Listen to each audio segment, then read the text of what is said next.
Whenever one talks about the greatest manager of all time, there are a plethora of names who tend to crop up on a regular basis. From Britain alone, you could throw the likes of Sir Alex Ferguson, Brian Clough and Bill Shankly into the mix, and from abroad, Pep Guardiola, Johan Cruyff, Rinus Michels and Helenio Herrera could also stake justifiable claims to be considered as the most influential coach in world football history. However, there is one name that doesn't tend to feature in those types of conversations, yet his influence on how the game is played worldwide is perhaps greater than any other, and undoubtedly so during football's fledgling years away from the British Isles. His name may have been simply forgotten on the basis that he was disregarded by English football from a very young age, but without him we wouldn't have seen the likes of Hungary's Magical Magyars, the Austrian Wunderteam of the 1930s, or even the Netherlands' total football style of play during the 1970s. That man is Jimmy Hogan, and in today's video I'm going to tell you all about his story and why he should be held in as high a regard as those esteemed managers whom I listed at the start. James Hogan was born in 1882 in Lancashire and grew up in the region of Burnley, with his father, also called James, hoping that he would join the church upon graduation from school, but he decided, instead of going down that particular route, to pursue a career in professional football. Primarily an inside forward, his playing career would turn out to be what can only be described as modest at best, as he started playing for Rochdale in 1902 before turning out for the likes of Burnley, Fulham and Bolton Wanderers across 11 years as a player, with his most successful spell being the 2 years he spent with the Clarets, scoring 12 goals in 50 league games. Hogan was unlike many of his contemporaries in that he would choose to go to church instead of heading down the pub with his teammates, as well as being a fitness fanatic, always striving to improve his game and keep to a strict diet, and being the man who was the so-called first in last out of training sessions.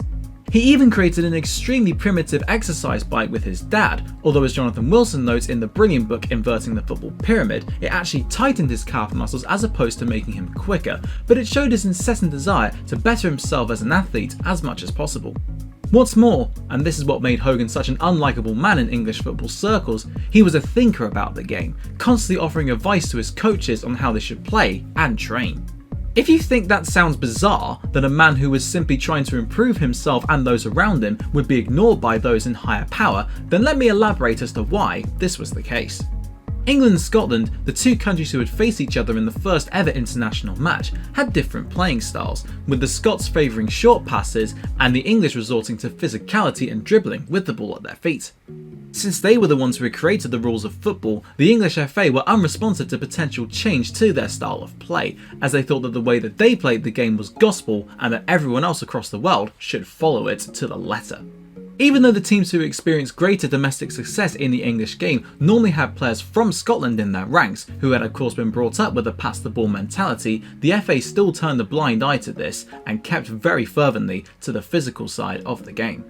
Furthermore, English clubs' attitudes towards training were perhaps even worse, as the ball hardly played a part in it, with most sessions being concerned with keeping up the players' fitness and stamina levels. Working with the ball was actually seen as detrimental to the team's performances, as it was presumed that if they had seen the ball frequently during the week, they would have a much lower desire and incentive to be on the ball in matches, thus leading to more games being lost.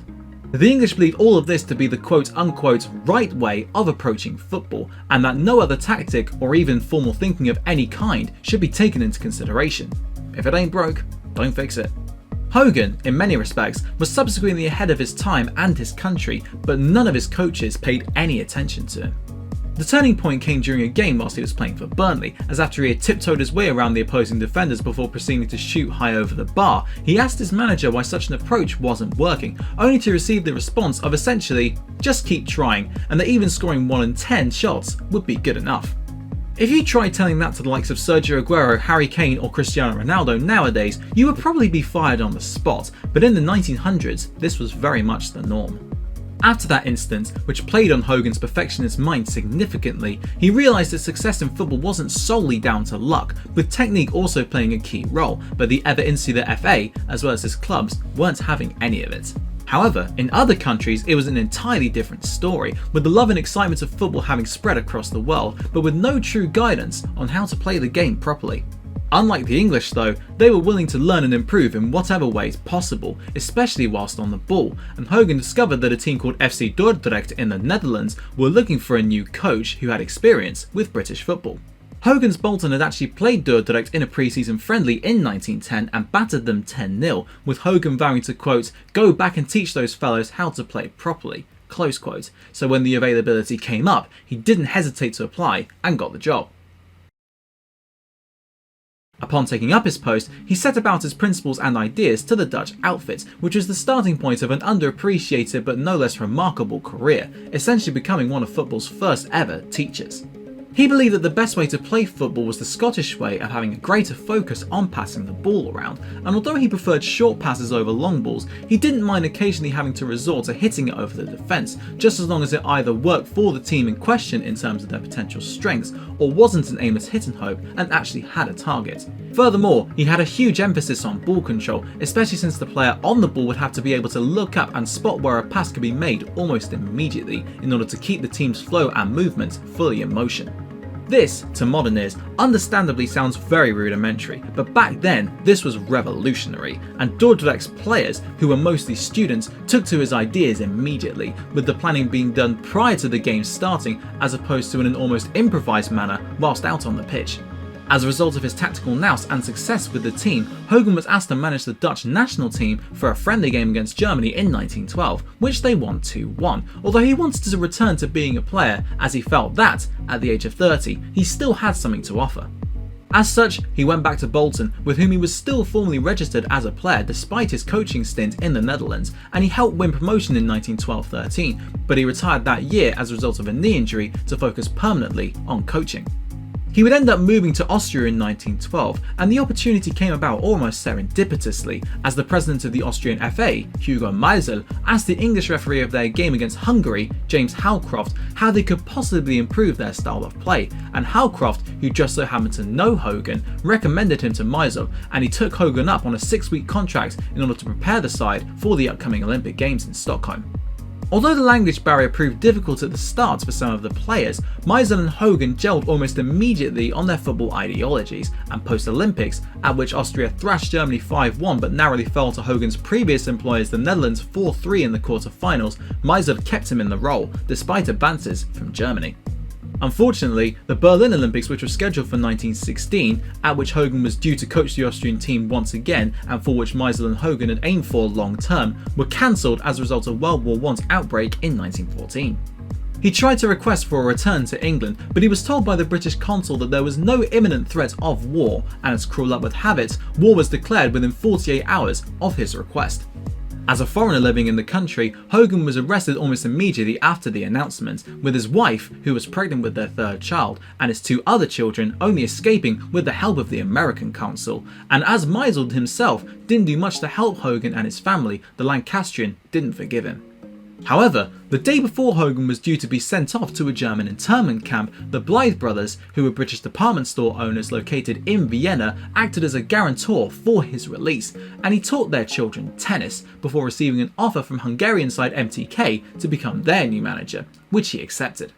Yet again, he found himself in a position where he could readily impose his ideas almost from the get-go, with a greater intensity in training sessions, a focus on working with the ball, and a keen interest in improving the players' diets, instructing them to remove cigarettes and alcohol from their regimes, something which confused the older players, but something which the younger players were more than willing to try.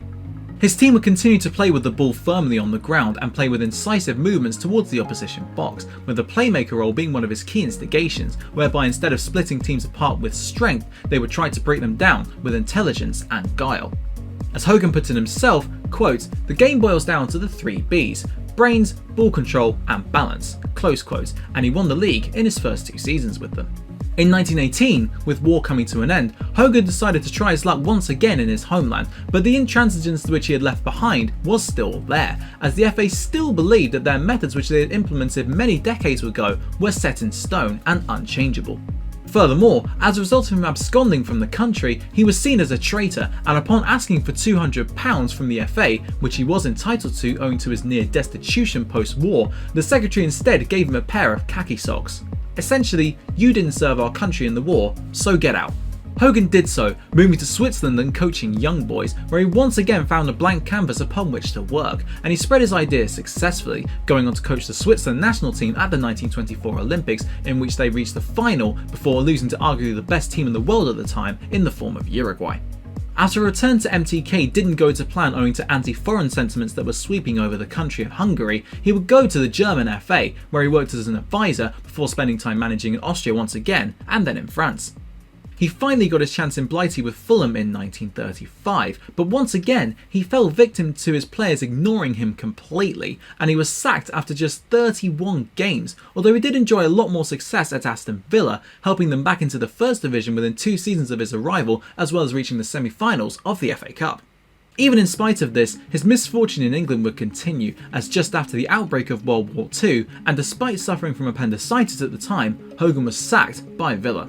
After the war, he would go on to coach the likes of Brentford, Celtic and Villa for a second stint, where his players were, thankfully, much more receptive to his ideas and methods, with Tommy Docherty and Ron Atkinson, both future Manchester United managers, taking great inspiration from the passing football style which Hogan so fervently propagated amongst his team. The seeds of his impact across Europe, though, had well and truly been sown by this point. During the 1930s, the Austrian Wunderteam, by this point led by Hugo Meisel, were heavily inspired by Hogan's tactics and visions on how to play the game, and with the players at their disposal, including the legendary Matthias Gindelar, they only lost twice in 27 matches between 1931 and 1934, including thrashing Hungary 8-2 in 1932, as well as reaching the final of the 1936 Olympics under the guidance of Hogan himself, becoming arguably Europe's first ever world-class international team. One of those 2 losses was against England in 1932, but they gave him an extremely good game, only losing 4-3, leading Hogan to remark that European football would soon overtake English football, to which, of course, the FA turned a deaf ear, as they so often did in those days. Dori Kirchner, who had been Hogan's assistant at MTK as well as his successor, had emigrated to Brazil, where he spread the word of Hogan's emphasis on passing and ball control, and that, combined with the flair and skill of the Brazilians, was key in developing football within the country. Bela Gutmann, who were managing countries such as Brazil, Italy and, most famously of all, Portugal with Benfica, was very much a Hogan acolyte, taking his attitude to training sessions and going mad with it, often overworking and exhausting his players with his sheer intensity. However, it was with the national team of Hungary, where both Gutmann and Kirchner were born, where his ideas were felt the most. Gustav Schaebs, the coach of the Magical Magyars era between 1950 and 1955, took a lot of inspiration from Hogan's approach of keeping the ball on the ground, and encouraged his players to move into various pockets of spaces in order to receive the ball, such as with Nandor Hidekuti as a withdrawn centre forward. The Hungarians became an unstoppable force on the international scene, not losing a single game between 1950 and 1953, when they travelled to Wembley for what was billed as the match of the century. England still believed themselves to be the aristocrats of football and the true pioneers of how the game should be played, even though they had been embarrassed at the 1954 World Cup after losing to the rank amateurs of the USA. The players and the FA came into the game against Hungary full of confidence, especially since the Three Lions had never lost a game at home to non-British opposition, and the press were expecting a whitewash. They definitely saw one, with one team showing quick movements, intricate passing and clinical finishing, the likes of which the British public had never seen before, and the others still sticking to their by now obviously obsolete principles. Of course, the latter team was England, as Hungary beat them 6-3, and it really should have been so much more than that, with the English defenders struggling to cope with the Magyars' explosive play. In the stands watching the game, on his own accord having not been offered a ticket by the FA, was a 70-year-old Jimmy Hogan, who finally saw his ideas come to fruition in the most brutal manner against the nation he called home. He had well and truly been proven right. There were claims for him to get a job as a manager for an English club side in the immediate aftermath of the game, but he was considered too old and was yet again ignored. Only then was his importance to the game finally starting to be recognised in Britain, but by then it was too late. Hungary, though, were very much appreciative of what Hogan had done for them, with Schaebs quoted as saying, "We played football as Jimmy Hogan taught us. When our football history is told, his name should be written in gold letters," close quote. And Sandor Barks, the president of the Hungarian FA, stating that Jimmy Hogan taught us everything we know about football. What exacerbated the loss was that the FA, still suffering from their own myopia and arrogance, called it a fluke and arranged a rematch in Budapest to prove that England were still the best football team in the world. This was perhaps one of the stupidest ideas in football history, as the Hungarian team promptly proceeded to stick 7 past the Three Lions, who could only muster 1 in reply, with Hogan being invited by Barks personally to watch the game, something which the English FA hadn't done in the first match between the two sides. Finally, as a result of these two humiliations, the FA started to recognise that they probably needed to adapt to the times and change their style of play in order to catch up with the rest of Europe, and indeed the world, something which Hogan had recognised some 50 years prior. Overall, football has owed a lot to Jimmy Hogan over the last century or so, because without him, it may have taken a lot longer for football to develop in certain countries and modernise in England, and who knows, maybe that successful 1966 World Cup campaign wouldn't have happened as a result of those two humiliations which he indirectly instigated. However, besides football hipsters like me, he still hasn't come into greater prominence just yet, but hopefully that will change over the coming years or so. He set the basic template for teams such as the Netherlands' total football side of the 1970s and, indirectly, Pep Guardiola's all-conquering Barcelona machine of the late 2000s and early 2010s, by simply having the temerity to think about tactics and how the game should be played, something which ostracised him from his own country, but also something which immortalised him.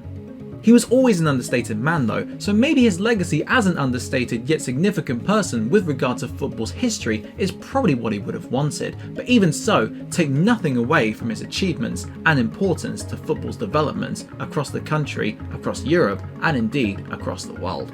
That just about concludes today's video on the absolute genius that is Jimmy Hogan. I really do hope that you enjoyed it or found it interesting, or preferably both, and if you did, feel free to hit that like button on this video, and if you haven't done so yet, please consider subscribing because it would genuinely mean the world to me if you did. And of course there is a little notification bell just to the side of the subscribe button which you can ring to get notified directly whenever I upload a video. Thank you very much for watching, and until next time, I'll see you then.